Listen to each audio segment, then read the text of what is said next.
मां लक्ष्मी का आशीर्वाद, एक दिवाली का चमत्कार।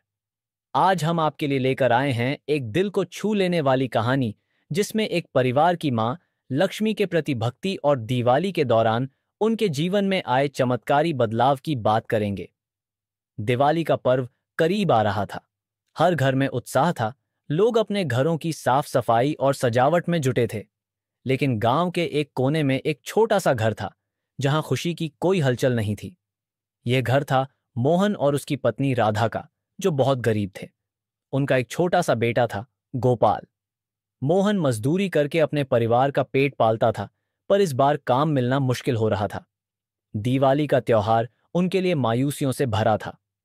राधा ने मोहन से कहा, इस बार हम दिवाली कैसे मनाएंगे?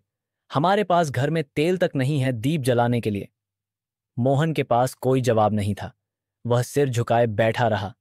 लेकिन गोपाल के चेहरे पर मासूमियत और उम्मीद थी। उसने कहा, माँ, पिताजी, हम दिवाली जरूर मनाएंगे। माँ लक्ष्मी हमें आशीर्वाद देंगी। राधा ने उसे समझाने की कोशिश की, बेटा, माँ लक्ष्मी उन्हीं के घर आती हैं जो साफ सुथरा रखते हैं, दीप जलाते हैं। हम कैसे दीप जलाएंगे? गोपाल ने मुस्कुराते हुए कहा, माँ, अगर हम दिल से माँ लक्ष्मी की पूजा करेंगे तो वे जरूर आएंगी। दिवाली की रात आ गई। गोपाल ने घर के एक कोने में थोड़ी सी मिट्टी से एक छोटा सा दीप बनाया और मां से थोड़ा सा तेल मांगा। राधा ने मुश्किल से कुछ बूंदें तेल निकालकर उसे दिया।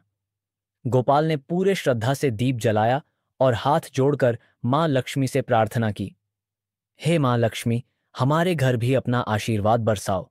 हम अमीर नहीं हैं, लेकिन हमारे दिल में आपके लिए बहुत सम्मान और श्रद्धा है। रात बढ़ती गई। मोहन और राधा सो गए, लेकिन गोपाल की आंखों में उम्मीद थी। तभी एक चमत्कार हुआ। उनके छोटे से घर में एक दिव्य प्रकाश फैलने लगा। गोपाल ने देखा कि मां लक्ष्मी स्वयं उनके घर में आई हैं। मां लक्ष्मी ने गोपाल के सिर पर हाथ रखा और कहा, तुम्हारी सच्ची श्रद्धा और भक्ति ने मुझे यहां आने के लिए प्रेरित किया है। तुम गरीब हो, लेकिन तुम्हारा दिल सच्चा और पवित्र है। मां लक्ष्मी ने उन्हें आशीर्वाद दिया और कहा, अब तुम्हारे घर में कभी अभाव नहीं होगा। तुम्हारे परिवार में हमेशा सुख शांति रहेगी। इतना कहकर मां लक्ष्मी अदृश्य हो गईं। अगली सुबह मोहन और राधा ने देखा कि उनका घर अनाज से भर गया था। मोहन को शहर से काम का प्रस्ताव मिला, जिससे उनकी गरीबी हमेशा के लिए दूर हो गई। गोपाल की सच्ची श्रद्धा और मां लक्ष्मी के आशीर्वाद से उनका जीवन बदल गया। उस दिन के बाद मोहन का परिवार हर साल दिवाली पर मां लक्ष्मी की पूजा पूरी श्रद्धा से करता और याद करता कि कैसे मां लक्ष्मी का आशीर्वाद उनके जीवन में चमत्कार बनकर आया था। सीख, सच्ची भक्ति और श्रद्धा से मां लक्ष्मी हर घर में आती है, चाहे वह घर छोटा हो या बड़ा।